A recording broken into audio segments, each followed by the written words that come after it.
Hey guys, today we're talking about the iPhone 11 again.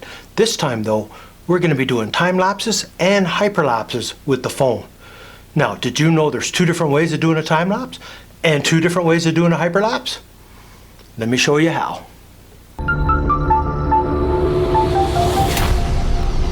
I'm going to be using the iPhone 11, like I said, to do time lapses and hyperlapses.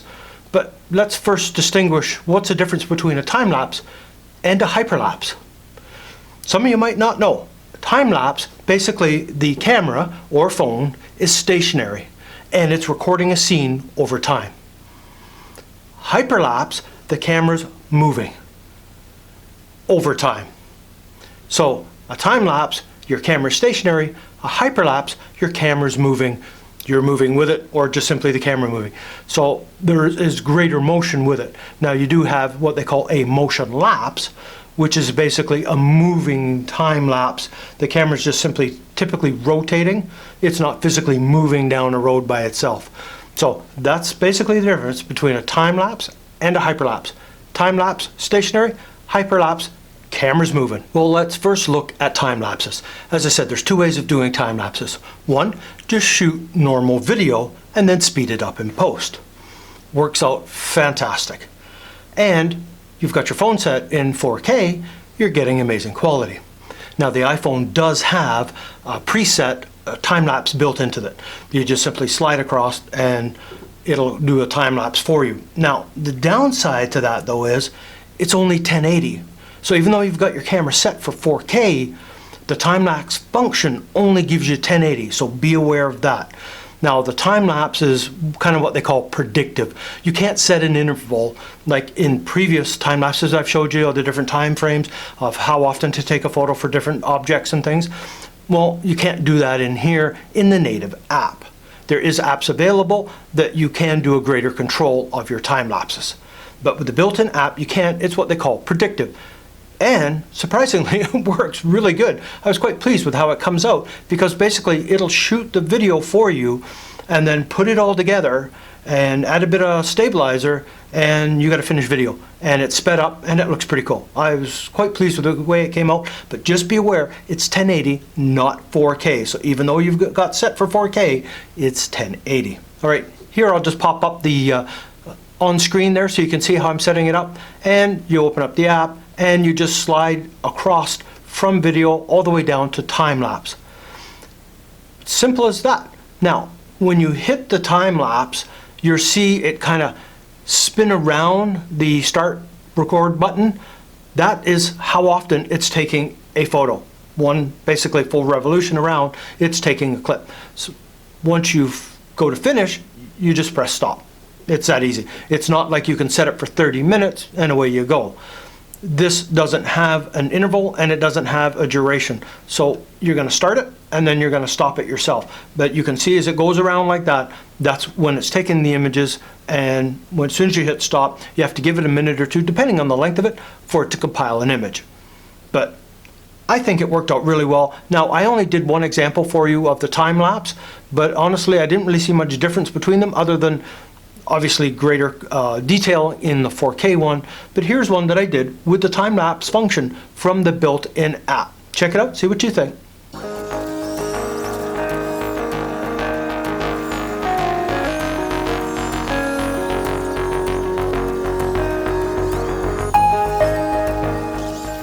Well, I was really pleased how that time-lapse came out. The iPhone 11 again, great little feature, built-in time lapses, and you can see it worked really well.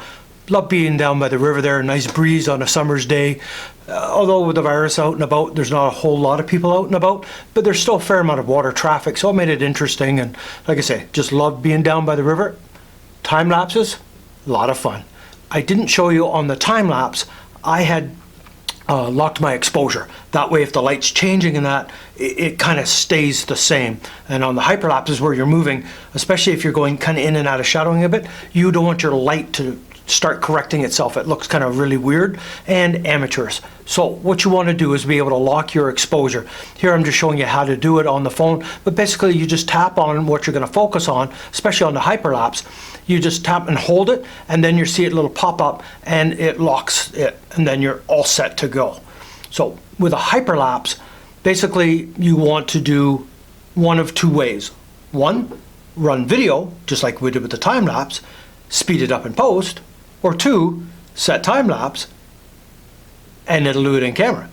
So it's the same as a time lapse, because remember, the only difference between them is cameras moving. So when I do the iPhone, I tend to hold this way and get it nice and stable. I showed this in a previous video of hand holding the iPhone and how stable it is. So for doing the hyperlapse, you can do it one way or the other. Just remember though, you're not getting 4K in the time-lapse setting. But if you want an instant on-the-spot done, time-lapse works great. Quality difference once they're both dumbed down to 1080, you can't really tell. But anyways, I did two hyperlapses for you. One was when I was driving down the road, and no, I was not holding onto the camera while doing it.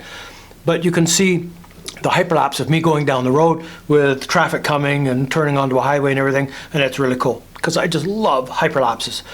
The other one was down at the river area, but I focused on a monument and kind of walked up to it and then span around it a couple of times, which is a great effect, and that's that orbit move kind of going around.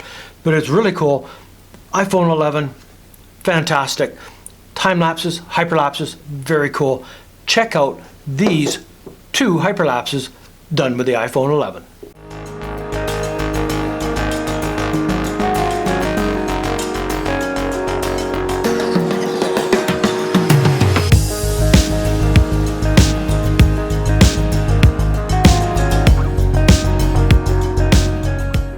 I absolutely love the one where I'm walking up to the monument and spinning around. That is so cool. I was actually kind of a little dizzy after going around a couple of times. The trick with that is, try to keep it centered and then try to keep your same distance as you're going around the object. Now, everyone I've heard say, oh, when you're doing the hyperlapse, you've got to keep everything in the center. Keep the subject in the center. Well, you don't have to. You can create a different visual impact if you've got your subject to the side. And as long as they're still kind of there as you're doing your hyperlapse, you can get a very cool effect. So even if you're rotating back onto the item, as long as you're still staying onto the side, you can get a cool effect. So you don't necessarily need to listen to that advice, oh, it has to be in the center. It doesn't. You can break that rule and you can get some really creative effects. But anyways, that's all I have for this one. If you're new to the channel, please subscribe. If you enjoyed this video, please give it a thumbs up. So until the next time.